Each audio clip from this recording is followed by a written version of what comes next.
마가복음 7장 24절부터 30절까지 신약성경 66쪽입니다.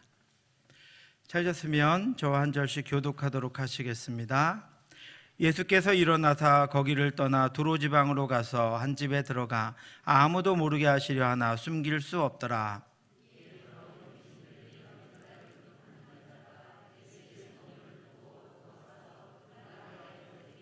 그 여자는 헬라인이요 수로보니게 족속이라 자기 딸에게서 귀신 쫓아내 주시기를 간구하거늘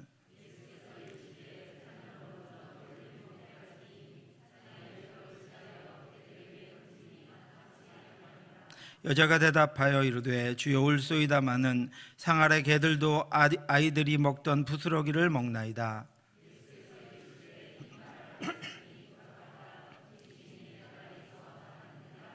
같이 읽겠습니다.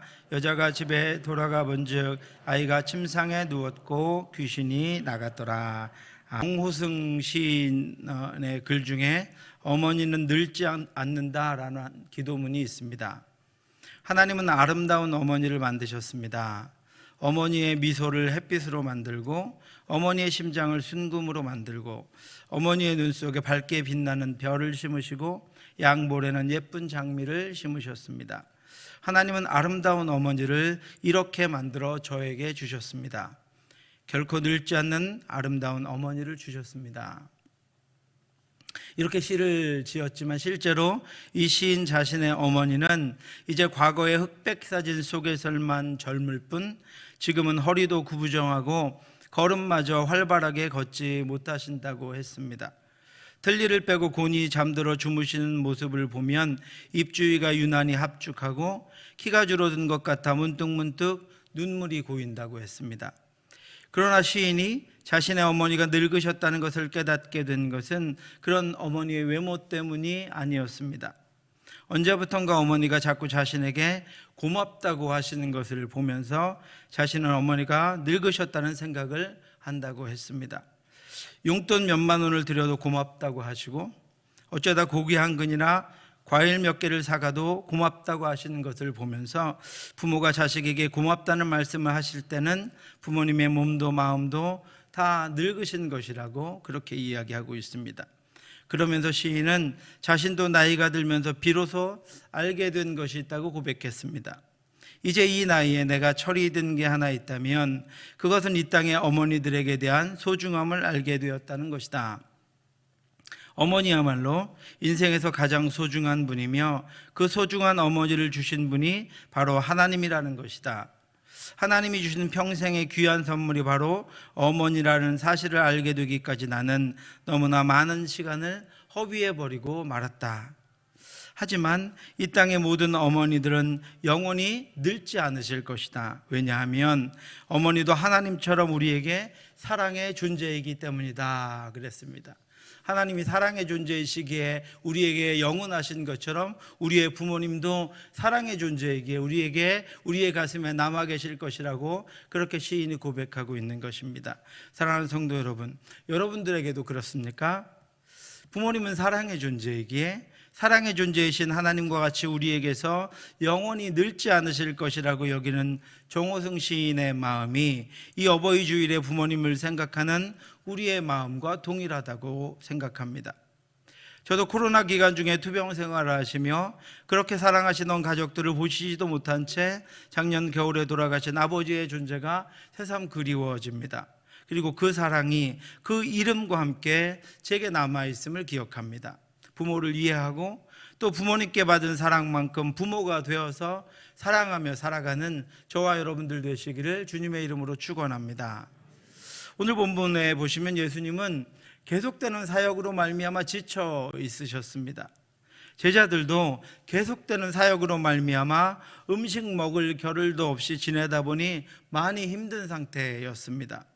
사도들이 예수께 모여 자기들이 행한 것과 가르친 것을 낱낱이 고하니 이르시되 너희는 따로 한적한 곳에 가서 잠깐 쉬어라 하시니 이는 오고 가는 사람이 많아 음식 먹을 겨를도 없습니다.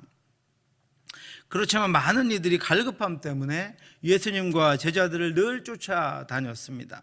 그들이 가는 것을 보고 많은 사람이 그인 줄 안지라. 모든 고을로부터 도보로 그곳에 달려와 그들보다 먼저 갔더라. 갈릴리에는, 예루살렘에는, 그 이스라엘 지역에는 늘 하나님의 인도하심과 하나님의 복, 하나님의 은혜에 갈급한 사람들이 너무나도 많이 있어서 피곤하고 지쳐있는 예수님과 제자들을 늘 쫓아다녔습니다. 모든 고을에서 소문만 들으면, 예수님이 어디 계신다라고 하는 소문만 들리면 너무나도 많은 이들이 예수님을 쫓아다녔습니다. 그래서 예수님은 지쳐 계셨음에도 불구하고 그들을 뿌리칠 수가 없어서 모든 이들을 고쳐주시고 말씀으로 가르쳐 주셨습니다. 예수께서 나오사 큰 무리를 보시고 그 목자 없는 양 같음으로 인하여 불쌍히 여기사 이에 여러 가지로 가르치시더라. 날이 저물고 빈들에서 먹을 것도 구할 수 없게 되자 예수님은 그 모인 이들을 위해서 오병이어의 기적을 베풀어 주셨습니다. 그리고 게네사렛 지방으로 가셨지만 그곳에서도 몰려든 이들을 치유하셔야 했고 또 자신을 대적하는 바리새인과 서기관들과 논쟁하셔야 했습니다. 예수님과 제자들은 너무나도 피곤하고 힘들고 지친 상태에 있었습니다. 예수님에게도 기도할 시간과 쉬실 시간이 필요했습니다. 그리고 제자들에게도 충전의 시간이 필요했습니다. 그래서 예수님은 이스라엘 땅을 잠시 떠나서 외국 땅으로 가십니다. 예수님은 지중해 연안에 있는 두로라고 하는 지방으로 가셨습니다. 성경에는 이 두로 지방이 시돈이라는 지방과 함께 솔로몬 시대에 등장합니다. 이 지역이 레바논 지역이었기 때문에 그 해상무역을 통해서 솔로몬이 성전을 지을 때 레바논의 백향목이 예루살렘으로 이곳을 통해서 공수되어서 성전 건축에 사용되었습니다. 이 두로는 지금의 레바논의 튀레라고 하는 도시인데 당시에는 해상무역으로 시돈이라는 지방과 함께 유명한 번성한 도시였습니다. 갈릴리에서 이 두로까지는 북서쪽으로 약 64km 정도의 거리가 있습니다. 그곳으로 예수님께서는 제자들과 함께 피해 가셨습니다. 이처럼 예수님은 멀리 몸을 피하셨습니다. 그리고 알려지지 않은 어떤 집에 들어가셨습니다. 그 이유는 자신이 두로에 오신 것도 또 거기 머무시는 것을 아무에게도 알리고 싶지 않으셨기 때문입니다.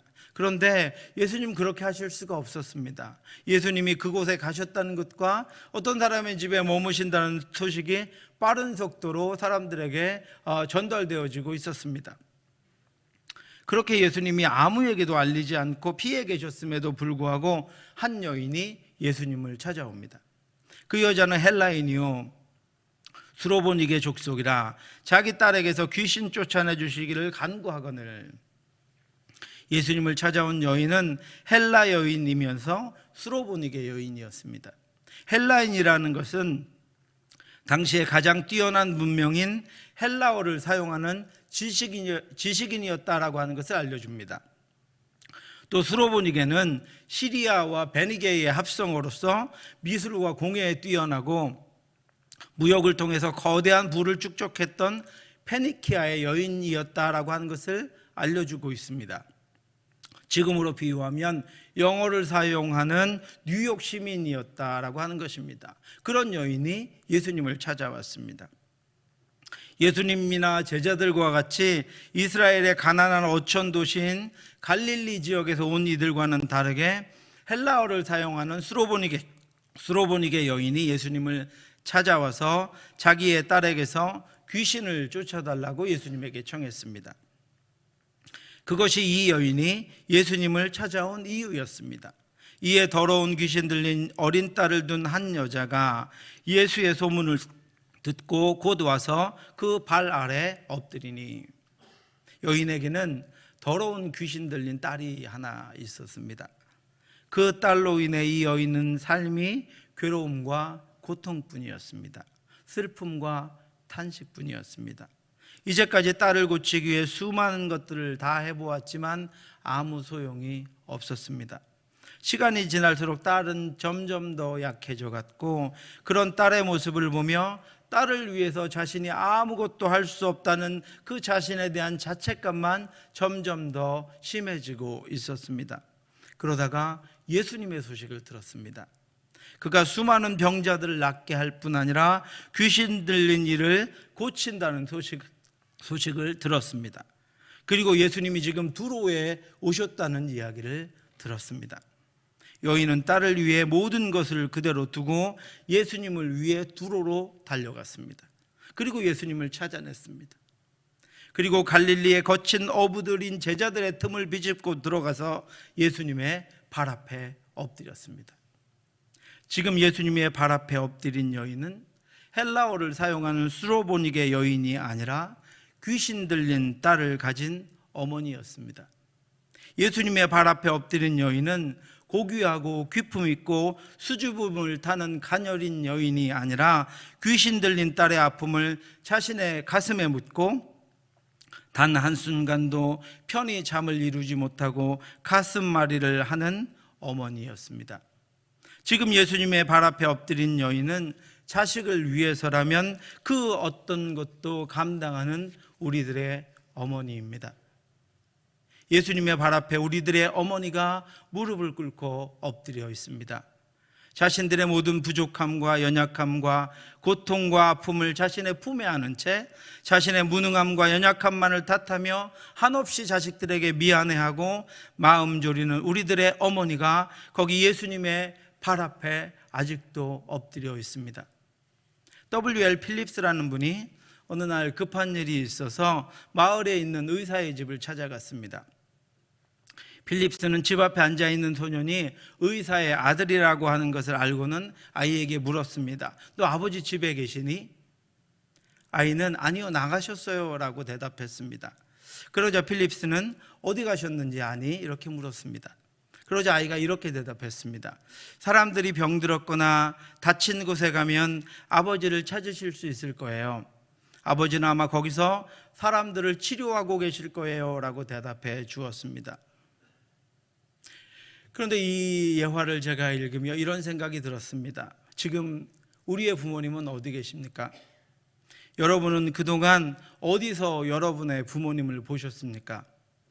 우리의 부모님은 언제나 자식들을 위한 곳에 계셨습니다. 자식들을 위해 자신의 존재를 희생하셨습니다. 언제나 한달음에 자식들을 위해 달려오셨고 자식들에게 필요한 것을 얻기 위해 그 자리에 계셨습니다. 사랑하는 성도 여러분, 부모님은 자식을 가슴에 묻고 수로보닉의 여인과 같이 자식을 위하는 곳에 머물러 계십니다. 그곳에 엎드려 계십니다. 부모님의 엎드림 속에 자식은 일어납니다. 자식이라면 부모의 엎드림을 기억해야 합니다. 그 엎드림이 자식의 일어남의 시작이었다는 것을 우리는 기억해야 합니다. 부모는 자식을 위해 엎드려야 합니다. 자식을 품고 자식을 위해 엎드릴 때 그 엎드림을 통해 부족하고 연약한 부모를 위해 일하시는 하나님의 은혜의 역사가 자신들에게 나타나는 것입니다. 오늘도 나를 위한 부모님들의 엎드림을 기억하고 자녀들을 위해 엎드리는 저와 여러분들 되시기를 주님의 이름으로 축원합니다. 지치고 피곤하심에도 쉬지 않고 찾아오는 이들을 고쳐주셨던 예수님이 선뜻 이 여인의 딸을 고쳐주시지 않고 이 여인의 믿음을 시험하십니다. 그녀가 딸을 위해서 두로까지 찾아와서 예수님의 발 앞에 엎드린 것만으로도 그녀의 간절함이 충분히 표현되었지만 예수님은 그녀가 진정 예수님만이 자신의 딸을 치유할 뿐이라는 온전한 믿음이 있는지를 알기 원하셨습니다. 그리고 그의 믿음을 세우기 원하셨습니다. 그리고 그 일로 인해 딸의 병만 고친 것이 아니라 그녀의 인생이 변하고 가정이 변하기를 원하셨습니다. 더불어 예수님은 여전히 선민의식에 사로잡혀서 불신앙과 교만한 자세로 하나님의 은혜와 사랑을 경히 여기는 이들에게 경고하시기를 원하셨습니다. 그 일에 이 여인의 자식을 사랑하는 그 귀한 마음을 사용하기를 기뻐하셨습니다. 예수님은 그 여인이라면 하나님의 은혜가 얼마나 놀라운 능력과 치유와 회복이 있는지를 세상에 알리게 해줄 수 있을 것이라고 생각하셨습니다. 그래서 예수님은 그녀에게 이렇게 말씀하셨습니다. 예수께서 이르시되 자녀로 먼저 배불리 먹게 할지니 자녀의 떡을 취하여 개들에게 던짐이 마땅치 아니하니라. 예수님의 말씀은 당시에 바리새인들과 서기관들이 주장하던 그런 것이었습니다. 그들은 자신들을 구원 백성으로 이방인들을 개로 여겼습니다. 그들은 이방인들에 대한 깊은 적개심을 가지고 분리하고 나누면서 자신들만의 하나님, 자신들만의 구원, 자신들만의 은혜를 주장하고 있었습니다. 그러면서도 하나님의 은혜를 하나도 조금도 갈망하지 않았습니다. 하나님 없이 살아가며 하나님 없는 구원과 은혜를 가지고 살아가고 있었습니다. 갈릴리 어부들인 제자들이 보는 앞에서 헬라의 수로보니게 여인이 예수님의 발 앞에 엎드려 있는 것만으로도 충분히 수치스러울 수 있는데, 그 여인을 향해 예수님은 당시 유대인들이 이방인들을 지칭하는 개라는 표현을 하시면서 이 여인의 믿음을 시험하고 있습니다.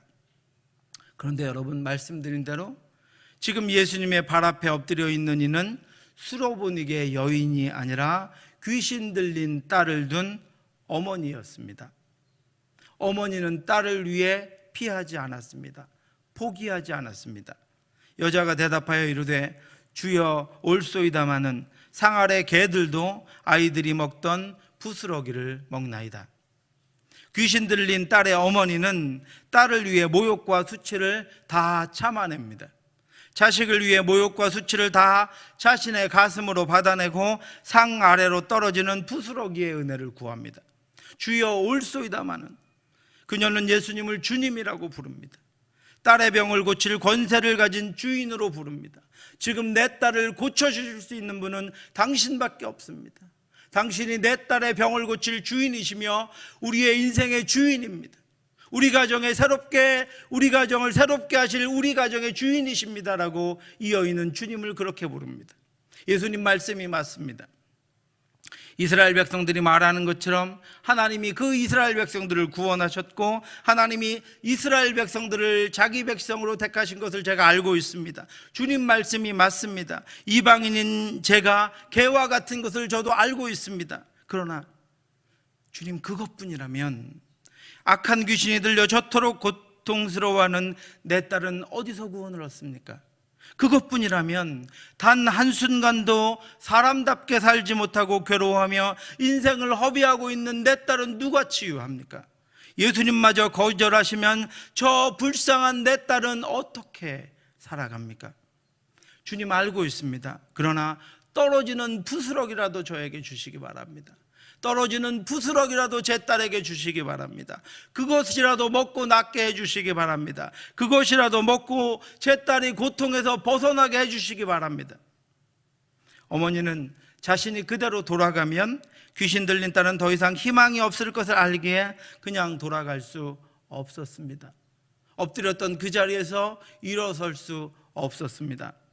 그녀는 딸을 위해 은혜의 부스러기, 능력의 부스러기, 이스라엘 백성들이 다 먹고 흘린 부스러기의 치유를 예수님에게 간절히 구합니다. 짐승 취급을 받더라도 하나님께서 예수님을 통해 부으시는 은혜 중에 상 아래로 떨어지는 부스러기만큼만의 은혜가 있어도 자신의 딸은 나을 수 있다는 믿음이 이 어머니에게는 있었습니다. 자신에게는 아무 능력이 없지만, 자신에게는 아무 힘이 없지만, 자신은 아무것도 해줄 수 있는 것이 없지만 예수님은 내 자식들의 길을 열어주시고 내가 줄 수 없는 것들을 우리 자녀들에게 주시고 믿음으로 온전케 해주실 수 있다는 수로보니게 여인의 믿음으로 우리의 어머니들은 새벽마다 자식들을 위해 목 놓아 기도하고 있습니다. 정호승 시인의 고백처럼 하나님은 우리에게 아름다운 어머니를 만들어 주셨습니다. 어머니의 미소를 햇빛으로 만들고 어머니의 심장을 순금으로 만들고 어머니의 눈 속에 밝게 빛나는 별을 심으시고 양볼에는 예쁜 장미를 심으셨습니다.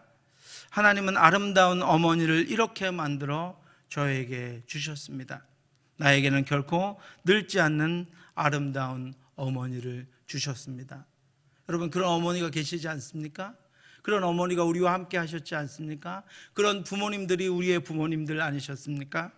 예수님은 자식을 위해 수치와 부끄러움을 참는 수로보니게 여인의 믿음에 즉시 응답하셨습니다. 29절 30절입니다. 우리 같이 한번 읽겠습니다. 예수께서 이르시되 이 말을 하였으니 돌아가라, 나갔느니라 하시매 여자가 집에 돌아가 본즉 아이가 침상에 누웠고 귀신이 나갔더라. 아멘. 돌아가라라고 말씀하신 예수님의 명령은 온전한 치유를 말씀하신 것이고 온전한 가정으로의 회복과 온전한 사회 복귀를 명령하신 것입니다. 더 이상 있을 필요가 없다는 것입니다. 온전케 되었으니 돌아가라고 말씀하십니다.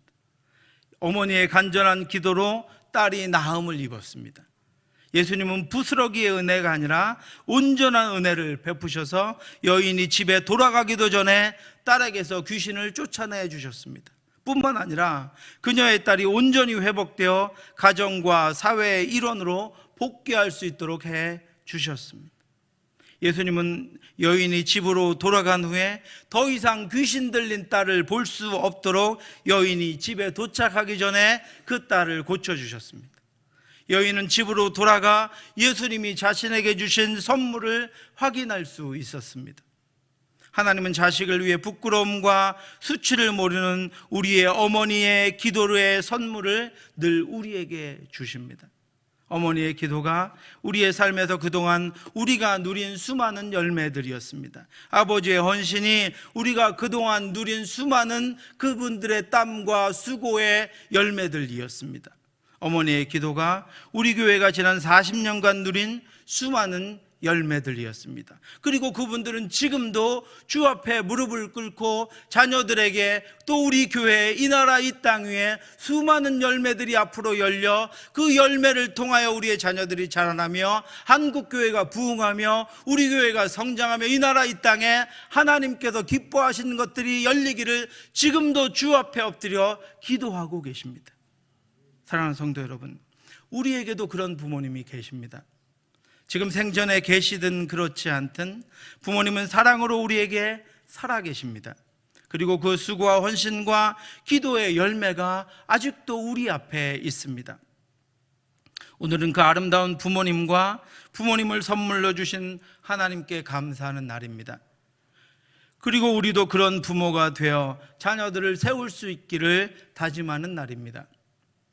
그 아름다운 엎드림과 간절함과 겸손이 우리를 통해서도 자녀들에게 나타날 수 있기를 간절히 소원합니다. 오늘도 우리의 가정의 곳곳에, 우리의 교회의 곳곳에, 우리의 사회의 곳곳에 자녀를 살리고 교회를 살리고 나라를 살리는 수로보니게의 어머니의 엎드림이 나타나 돌아가라, 귀신이 내 딸에서 나갔느니라라고 하는 주님의 말씀이 이 땅 가운데, 우리의 가정 가운데, 우리의 교회 가운데, 이 나라 이 민족 가운데 선포되기를 주님의 이름으로 축원합니다. 기도하겠습니다. 하나님 아버지, 은혜를 감사합니다. 너무도 좋은 선물을 주셔서 감사합니다. 은혜로 귀한 선물을 우리에게 주셔서 우리가 알지도 못하는 사이에 우리를 위한 수많은 헌신과 기도와 은혜의 열매가 맺혀 우리가 그 길로 걸어올 수 있도록 인도해 주셔서 감사합니다. 주여, 그들과 함께하여 주시옵소서. 그 수고에 하나님 응답하여 주시옵시고 그 눈물을 닦아 주시옵시고 위로하여 주시옵시고 노년의 삶이 하나님 앞에 더 기쁘고 복된 삶이 될 수 있도록 인도하여 주시옵소서. 오늘도 그 주님 앞에 엎드리는 수많은 수로보니게 어머니, 수로보니게 아버지들이 이 땅 가운데 가득함으로 말미암아 우리의 자녀들의 삶이, 우리의 교회가, 다음 세대가 그 열매들로 복되게 살아갈 수 있도록 인도하여 주시옵시고 우리가 그렇게 주님 앞에 엎드리는 아버지 수로보니게 여인과 같은 그런 부모가 될 수 있도록 인도해 주시옵소서. 모든 말씀 예수님 이름으로 기도드렸사옵나이다. 지금은 우리 주 예수 그리스도의 은혜와 하나님의 크고 넓으신 사랑하심과 성령의 교통하심이, 하나님이 주신 귀한 선물 부모님들로 말미암아 이 땅을 아버지 이제까지 힘있고 능력있게 살아오게 하시고 이제까지 하나님 그 귀한 사랑을 입고 살아오게 하심으로 또 새롭게 부모가 되어 그 귀한 은혜와 사랑을 자녀들에게 전하기를 원하며 그 부모님들을 허락해 주신 하나님께 감사하는 사랑하는 성도들 머리머리 위에 지금부터 영원토록 함께 있을지어다. 아멘.